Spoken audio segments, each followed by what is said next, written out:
Haluan Padang, seorang oknum aparatur sipil negara ASN Kota Payakumbuh, Sumatera Barat Sumbar tertangkap basah oleh masyarakat tengah berbuat mesum di siang bolong. Keduanya diketahui sudah berkeluarga. Warga menciduk perbuatan tersebut di kawasan Padang Tiakar, Kecamatan Payakumbuh Timur, Jumat 10/12. Camat Payakumbuh Timur, Dewi Novita memastikan oknum ASN yang diduga berbuat mesum tersebut berinisial RL, staf di Dinas Sosial Dinsos Kota Payakumbuh.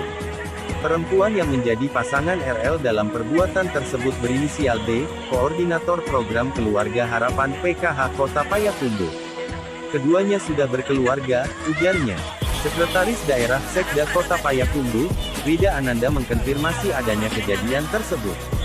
Ia menyerahkan penanganan permasalahan tersebut ke Badan Kepegawaian dan Sumber Daya Manusia, BKPSDM Kota Payakumbuh karena tengah melakukan dinas luar DL. Masalah diselesaikan di BKPSDM, saya sedang dinas luar, induknya. Sementara itu Lurah Tiakar, Arman menyampaikan, persoalan tersebut dalam tahap penyelesaian dan belum bisa menceritakan secara detail kronologi terciduknya perbuatan tersebut oleh warganya.